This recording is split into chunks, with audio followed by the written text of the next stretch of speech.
Bismillahirrahmanirrahim. Assalamualaikum warahmatullahi wabarakatuh. Alhamdulillahi rabbil alamin. Wassalatu wassalamu ala afdalil anbiya'i wal mursalin Nabiyyina Muhammadin wa ala alihi wa ashabihi ajma'in. Amma ba'd, fa inna asdaqal hadithi kitabullah wa khairal hadi hadi Muhammadin sallallahu alaihi wasallam wa syarrul umuri muhdatsatuha wa kullu muhdatsatin bid'ah wa kullu bid'atin dhalalah wa kullu dhalalatin finnar. Hadirin marilah kita lanjutkan ta'lim kita, yakni pembahasan hadis-hadis ahkam sebagaimana terdapat di dalam kitab Bulughul Maram. Saya perlu mengulangi hadis terakhir sebelum masuk babul qasamah karena ada keterangan-keterangan tambahan yang harus kami sampaikan,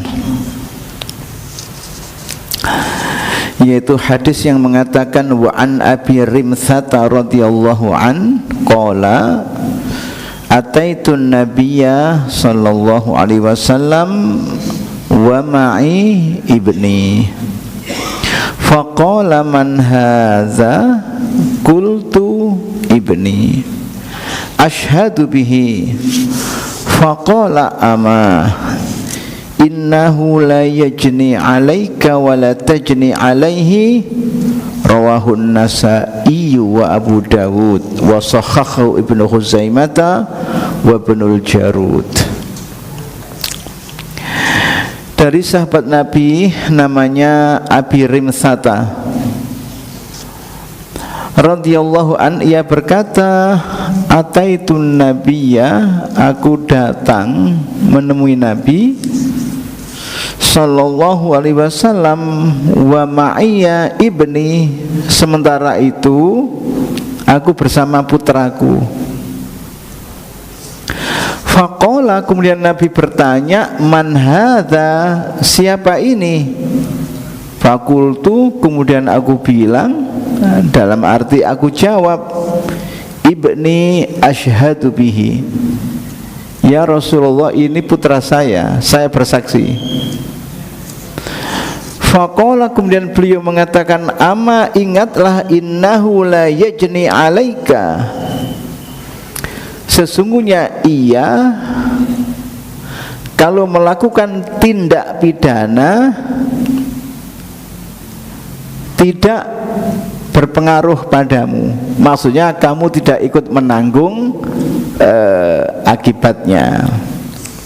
Wala tajni alaihi, dan tidak pula kalau kamu berbuat tindak pidana kemudian dampak hukumnya mengena pada dia. Nah, hadis ini disepakati oleh para ulama sebagai hadis yang derajatnya hasan. Nah, hadis hasan termasuk makbul, diterima sebagai hujjah agama. Hadirin, la yajni alaika wa la tajni alaihi, al-jinayatu adz-dzanbu au ma yaf'aluhu al-insanu mimma yujibil iqaba awil qisasa. Dikatakan janayajni kalau seseorang melakukan jinayah, yang kita terjemahkan tindak pidana. Dijelaskan di sini al-jinayatu adz-dzambu, jinayah itu adalah perbuatan dosa. Au ma yaf'alul insanu mimma yujibul iqaba, atau perbuatan seseorang yang menyebabkan ia harus dihukum, awil qisoso, atau dikisos, ya misalnya pembunuhan dengan sengaja. Wa maknahu annal insana la yutalabu bi jinayati ghairihi. Intinya bahwa seseorang tidak dituntut ikut bertanggung jawab atas tindak pidana orang lain, walaupun orang lain itu kerabat dekatnya, anaknya atau orang tuanya. Anaknya mencuri, orang tuanya harus ikut bertanggung jawab, tidak bisa.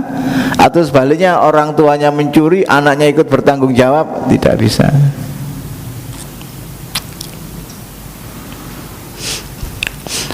Makanya utang yang dilakukan orang tua, kemudian orang tuanya mati, tidak bisa dibebankan ke anaknya, tidak ikut akad utang kok mau disuruh nyauri, tidak bisa.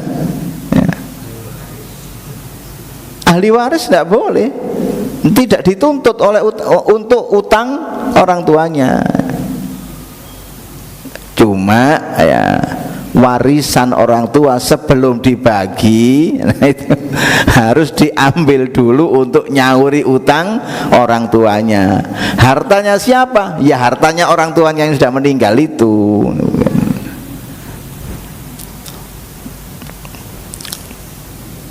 Kecuali nanti kan ada kaitannya dengan itu, Nabi SAW diriwayatkan ya, kalau ada sahabatnya meninggal dunia kemudian dilaksanakan sholat jenazah, beliau tanya, yang meninggal itu punya utang apa tidak? Tidak, Nabi mensolatkan jenazah itu bersama yang lain-lainnya. Kalau ditanyakan yang meninggal itu punya utang atau tidak? Punya. Asetnya cukup untuk nyauri atau tidak? Cukup, ya Nabi ikut sholat. Kalau kemudian asetnya tidak cukup untuk melunasi utang-utangnya, Nabi bilang, "Shollu ala akhikum." Sholatkan jenazah saudara kalian. Nabi tidak ikut mensolati. Tapi yang dilakukan Nabi ini diralat pada babakan akhir kehidupannya. Nabi bilang, barang siapa yang mati meninggalkan warisan, maka itu adalah hak ahli warisnya. Barang siapa yang mati meninggalkan utang dan asetnya tidak cukup untuk melunasi utangnya, maka sayalah yang melunasi utangnya. Kapasitas Nabi sebagai kepala negara. Kalau sekarang diambilkan dari Baitul Mal di negara-negara yang dikelola dengan syariat Islam, ya enak jadi umatnya Nabi. Iya le utang sauri Kanjeng Nabi kok.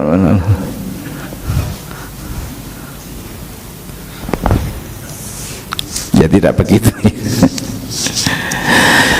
Tayyib, al-hadis yadullu annahu la yutalabu ahadun bijinayati ghairihi. Hadis menunjukkan bahwa seseorang tidak boleh dituntut ikut bertanggung jawab atas tindak pidana yang dilakukan oleh orang lain, qoriban kana au ba'idan. Apakah orang lain itu kerabat dekat atau orang yang jauh.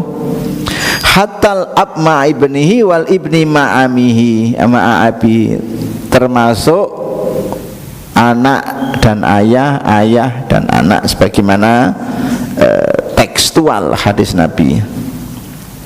Fal janiyu yutlabu wahdahu bi jinayatihi wa la yutlabu bi jinayati ghairuhu. Yang dituntut bertanggung jawab adalah pelaku tindak pidana itu, bukan orang lain, sebagaimana firman Allah Ta'ala Al-An'am 164, wala taziru waziratun wizra ukhra. Diulangi lagi di surat An-Najm ya. Wala taziru, dan wala taziru waziratun, seseorang yang melakukan perbuatan dosa tidak menanggung wizra ukhra, dosa orang yang lainnya.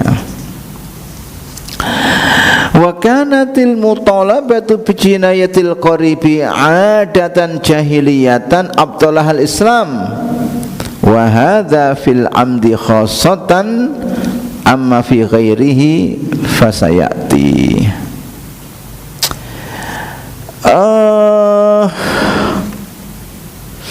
Pada zaman jahiliyah praktek itu ada, di mana seseorang dituntut ikut bertanggung jawab atas tindak pidana yang dilakukan orang lain.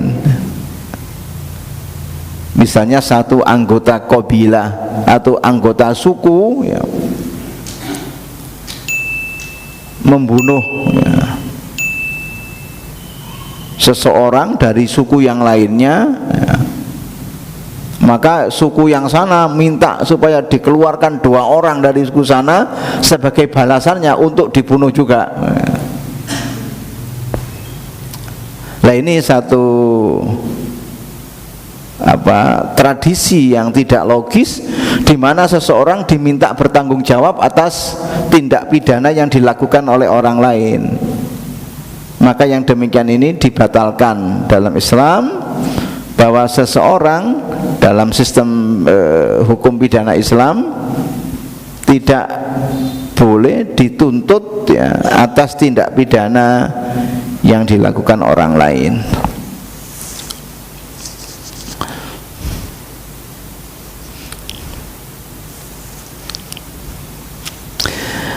Nah, yang demikian ini berlaku di dalam pembunuhan sengaja. Kalau pembunuhan yang sifatnya tidak sengaja, nanti ada aturan tersendiri di mana kerabat itu juga dituntut ya, tapi sifatnya anjuran moral untuk ikut menanggung sepertiga diat ya. Misalnya untuk kasus pembunuhan tidak sengaja atau serupa tidak sengaja, yang kemarin kita jelaskan ya, bahwa pembunuhan tidak sengaja itu diatnya 100 ekor unta. Nah, keluarga besar dari pelaku pembunuhan tidak sengaja itu diminta untuk urun setidaknya sepertiga dari diat itu. Tapi pelaku pembunuhan tidak sengaja tadi, atau al-qatlu khoto'an, itu tidak dikisos ya. Namanya saja pembunuhan tidak sengaja ya.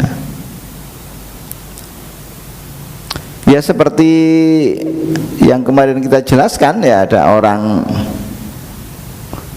bawa mobil terus ada orang nyebrang dadaan, akhirnya gak ngatasi, mobilnya melanggar menabrak orang yang nyebrang itu, akhirnya meninggal dunia ya. Ya ndak mungkin lah orang bawa mobil terus niat bunuh orang, itu ndak ada ya, pastinya pembunuhan tidak sengaja. Disebut pembunuhan ya faktanya ada orang yang meninggal dunia. Disebut tidak sengaja ya memang tidak ada orang bawa mobil sengaja nubruk orang, itu semuanya cari selamat ya. Nah itu memang dalam jinayat Islam pelaku tetap dikenakan denda tetapi tidak dikisos. Beda dengan orang meninggal dunia tapi tidak bisa diidentifikasi siapa pelakunya. Kalau dalam kitab-kitab fikih kontemporer itu, misalnya orang tawaf ya, tawaf keliling Ka'bah itu loh, berebut mencium Hajar Aswad, dorong mendorong terinjak orang banyak mati. Kemarin ada kasus itu. Atau dulu kasus orang mati gara-gara desek-desekan di terowongan waktu mau kasus Mina itu. Siapa yang bertanggung jawab? Kan orang mati ada. Pasti kalau ada orang mati ya ada penyebabnya ya. Penyebab kematian ini siapa kan tidak jelas. Dan tidak bisa diidentifikasi pelakunya. Nah, dalam hal yang demikian ini,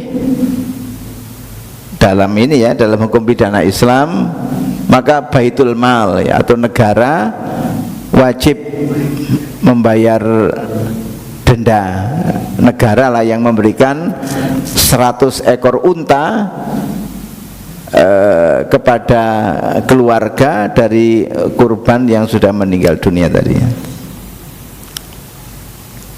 Dulu ada kasus jamaah haji meninggal dunia karena tertimpa kren ya yang ada di Masjidil Haram itu.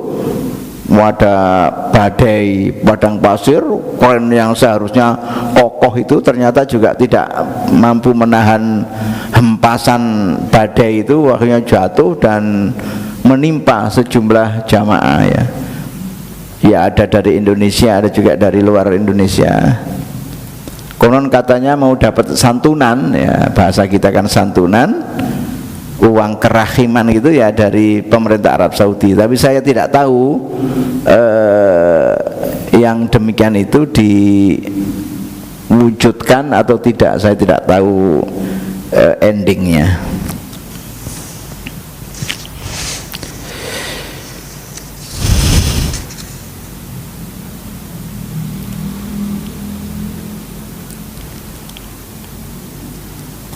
Qala Syekh Taqiyuddin jinayatul khoto'i mimma ya'dharu fil insan, tindak pidana yang sifatnya tidak sengaja adalah sesuatu yang pastinya dihindari oleh setiap orang. Fa ijabut diyati alal jani fi mali dhararun azim, maka membebankan denda kepada pelaku itu termasuk doror ya, sesuatu yang memberatkan. Kenapa min ghairi dzambin ta'ammadahu? Ia melakukan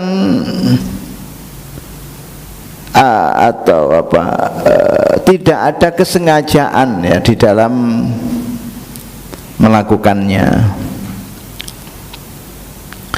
Maka dalam yang demikian ini, dalam ulama mazhab ya, supaya keluarga besar dari pelaku itu juga ikut menanggung ya, seperti kewajiban memberi nafkah.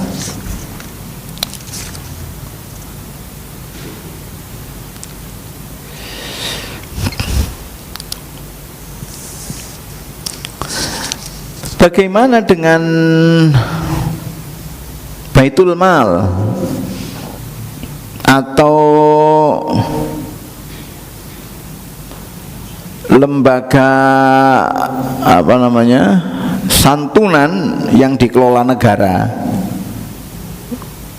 Ya dari kurun ke kurun kan berbeda-beda, walaupun tidak sama. Mungkin kita sekarang kan ada Basnas ya, Badan Amil Zakat Nasional. Kalau itu dikelola oleh lembaga non pemerintah, namanya lembaga Lazis Muhammadiyah ya. Lembaga Amil Zakat Infak Sodako Muhammadiyah. Kalau dikelola negara, badan Basnas, Badan Amil Zakat Nasional. Itu juga memiliki dana yang cukup ya, cukup banyak untuk praktek santunan-santunan seperti itu sebenarnya. Walaupun sementara ini sebagian besar dana itu untuk beasiswa-beasiswa.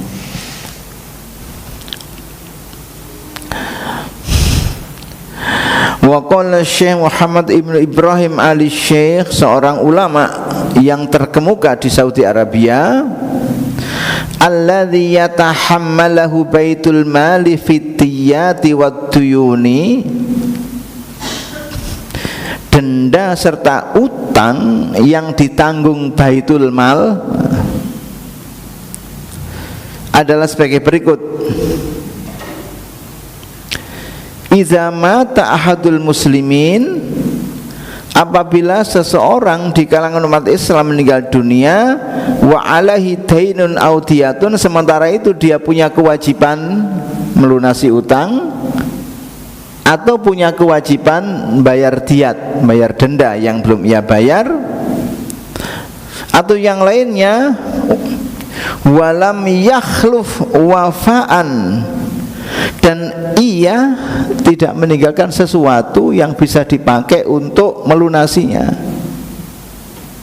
Tidak punya sawah, tidak punya tambak yang bisa dijual untuk melunasinya, ya.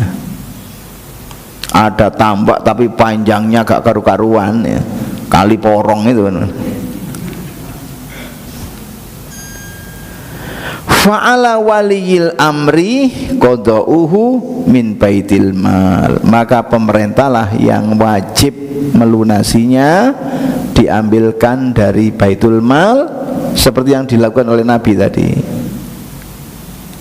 Kama thabata bil ahadithi sahihati, sebagaimana ditetapkan dalam hadis-hadis sahih.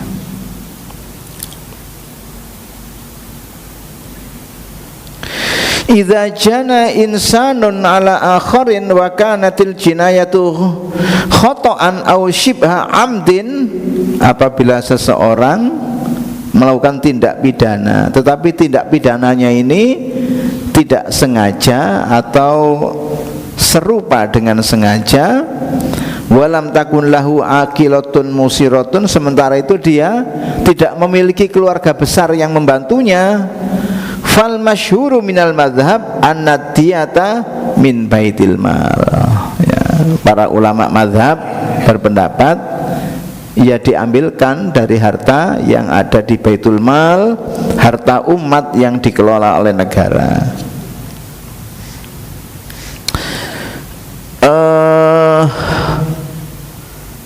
Lazis Muhammadiyah misalnya pernah dan sering melakukan praktek yang seperti itu. Ada satu pondok pesantren, ya, yang karena satu dan lain sebab tidak bisa bayar guru-gurunya selama 2 bulan, ya. Walaupun gajinya tidak besar, tapi kan ditunggu keluarganya. Wis salah gajinya tidak besar, macet 2 bulan, bayangkan, ya.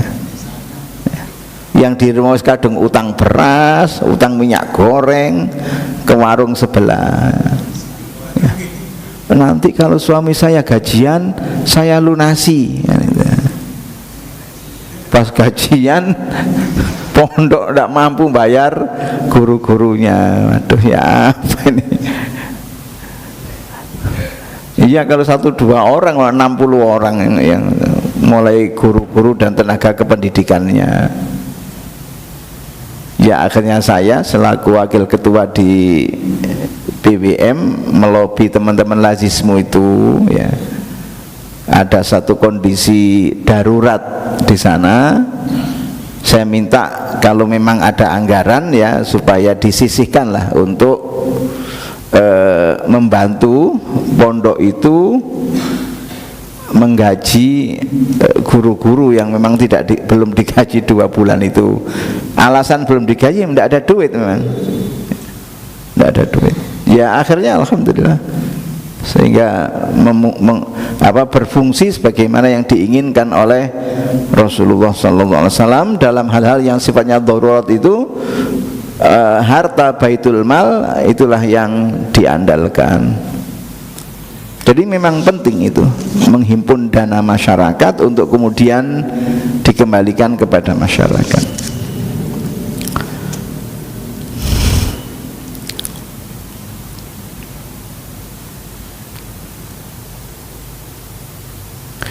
kullu maktulin juhila qatiluhu, setiap orang yang mati tapi tidak bisa diidentifikasi siapa yang menyebabkan kematian itu.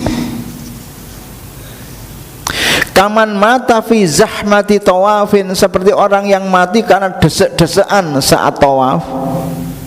Au indal jamroti, atau desek-desekan saat lontar jumroh. Kalau sekarang insya Allah aman kan, sudah didesain sedemikian rupa. Wa nahwa dzalika, atau yang seperti itu, fadiyatuhu min baitil mal, ya, maka diatnya diambilkan dari baitul mal. Artinya orang tadi harus memperoleh santunan dari pemerintah, duitnya diambilkan dari baitul mal.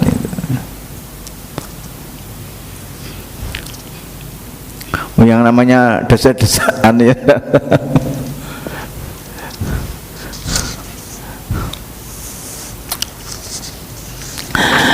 Baik, masuk bab baru, pengantar masalah qasamah.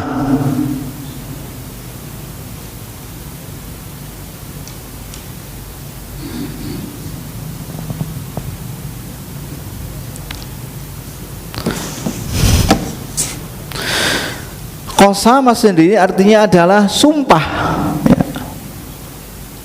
Prakteknya, kalau ada orang meninggal dunia sebab pembunuhan, jelas indikatornya, ya, misalnya ada luka di lehernya, ada luka di dadanya, tapi tidak diketahui siapa pembunuhnya. Nah, wali atau keluarga besar dari korban pembunuhan itu bisa bersumpah dengan mengatakan bahwa pelakunya adalah ini, dengan syarat ada indikator. Misalnya si A pergi ke kampung si B. Di kampung si B ini si A punya musuh yang sifatnya personal, misalnya musuh pribadi. Nah, kemudian di kampung B ini ketika dia berkunjung ke situ tiba-tiba mati, tidak diketahui siapa pelaku pembunuhan itu.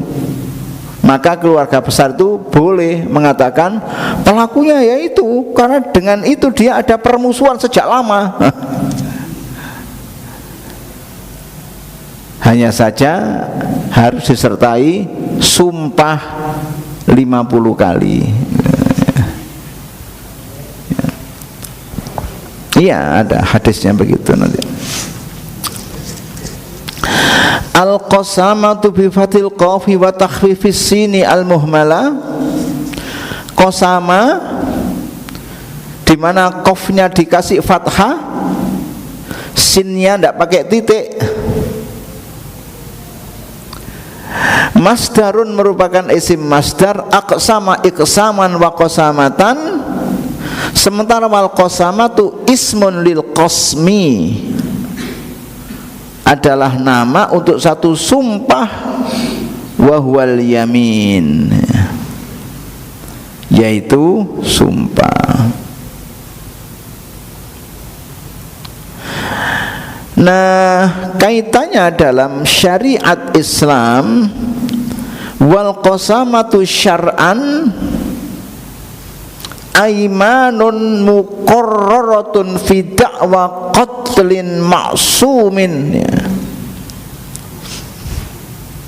Adalah sumpah yang diucapkan berulang-ulang untuk menuduh, ya, pelaku pembunuhan orang yang sebenarnya bebas, ya, bukan orang yang divonis hukuman mati dan lain sebagainya, ya. Nah, deskripsinya begini: ayyujada qatilun bijirahin au ghairihi, ditemukan seseorang meninggal dunia, indikator terbunuh karena ada luka atau yang lainnya. Wala yu'rafu qatiluhu, tidak diketahui siapa pelaku pembunuhan itu. Wala taqumul bayyinatu ala man qatalahu, juga tidak ada dasar untuk mendakwa orang tertentu sebagai pelakunya. Wa yadda'i awliyaul maqtuli ala wahidin muayyanin annahu qatiluhu, kemudian keluarga besar dari korban pembunuhan ini menuduh orang-orang tertentu sebagai pelakunya. Wa taqumul qarinatu awil qaraini, dan itu disertai qarinah atau indikator penyerta ala sidqil mudda'a, untuk ala sidqil mudda'i, untuk kebenaran si penuduh itu. Kalau mudda'a ya yang dituduh, mudda'a alaih ya. Nah, qarinah atau indikator penyerta yang dimaksudkan tadi banyak. Minha al-adawatu bainal qatili wal mudda'a alaih, bahwa sebelumnya memang ada permusuhan antara korban dengan orang yang dituduh ini, sementara matinya di kampung halamannya yang tertuduh itu. Au yujadu athasatan athasahu ma'a insanin au nahwa dzalika, atau ternyata alat yang dipakai membunuh itu ditemukan di rumahnya atau ditemukan di bawahnya. Maka itulah indikator-indikator yang bisa dipakai dasar untuk menuduh ya. Ya kalau sekarang namanya apa, penyidikan ya, dan penyelidikan. Makanya kalau ada satu katakanlah tindak pidana pembunuhan, itu polisi pasti mencari alat yang dipakai membunuh itu apa. Setelah ditangkap dia disuruh mengaku alatnya apa. Kalaupun alatnya dibuang di mana, itu dicari betul. Karena itu sangat penting. Apa linggis, apa keris dan lain sebagainya.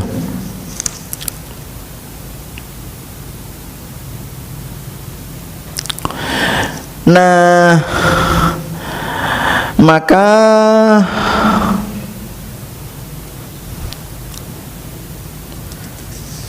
keluarga besar dari korban pembunuhan tadi melakukan sumpah 50 kali. Jika yang dituduh menolak, dia juga menolaknya dengan sumpah 50 kali. Ya nanti hakim lah yang kemudian menentukan apakah tuduhan itu benar atau salah. Kan ada hadis Nabi yang mengatakan al-bayyinatu lil mudda'i wal yaminu liman angkaro. Al bayyinatu alal mudda'i wal yaminu liman angkaro.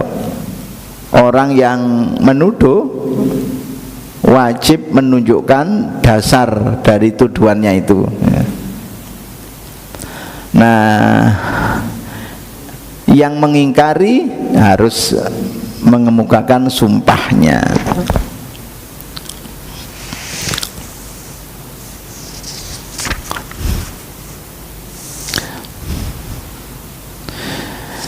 Baik, hadis yang pertama itu hadis yang panjang apa yang pendek? Panjang ya. Yang An Sahl bin Abi Hathmah itu. Ya. Ya kita baca aja, kalau waktunya kan nututi kita ulang pada pertemuan akan datang.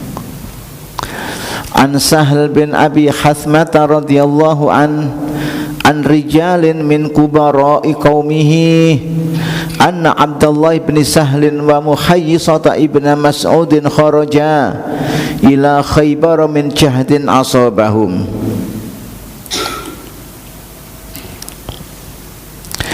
Dari Sa'al bin Abi Hasma radhiyallahu an, dari beberapa orang di antara tokoh-tokoh kaumnya, sesungguhnya Abdullah bin Sahal dan Muhayyisata ibn Mas'ud kharaja ila Khaybar, keduanya keluar dalam arti pergi menuju kota Khaybar, tidak jauh dari Madinah, min jahdin asabahum, karena ada kesulitan hidup yang menimpa mereka ya. Gampangannya cari pekerjaan. Fa'utiya Muhayyisatu, kemudian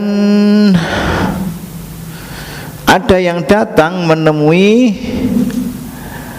Muhayyisah, yakni Muhayyisah bin Mas'ud tadi. Fa ukhbira, kemudian diberitakan anak Abdullah bin Sahal bahwa temannya yang sama-sama pergi ke Khaybar namanya Abdullah bin Sahal tadi qad qutila, telah terbunuh, wa turikha fi ainin, dan mayatnya dibuang di sebuah sumber air. Fa'ata Yahuda, kemudian Muhayyisah bin Mas'ud tadi menemui orang Yahudi, kan Khaybar itu kampung Yahudi, berarti ini belum perang Khaybar. Faqala antum wallahi qataltumuhu, Muhayyisah bin Mas'ud mengatakan, kalian hei orang-orang Yahudi demi Allah membunuhnya. Artinya ia menuduh orang Yahudi itu. Qalu wallahi ma qatalnahu, orang-orang Yahudi mengatakan demi Allah kami tidak membunuhnya. Fa aqbala huwa wa akhuhu Hufayyisata ya. Maka dia yakni Muhayyisah bin Mas'ud dan saudaranya datang menemui Hufayyisah ya, jenenge iki angel-angel ya. Fa aqbala huwa wa akhu Hufayyisah, maka dia yakni Muhayyisah bin Mas'ud bersama saudaranya yang bernama Hufayyisah wa Abdurrahman bin Sahal, juga Abdurrahman bin Sahal yakni saudara dari Abdullah bin Sahal yang ditemukan mati misterius tadi,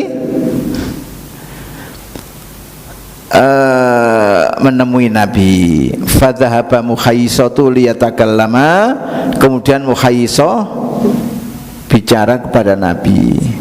Faqala Rasulullah sallallahu alaihi wasallam kabir kabir yuridus sinna, Nabi mengatakan yang paling tua, yang paling tua ya.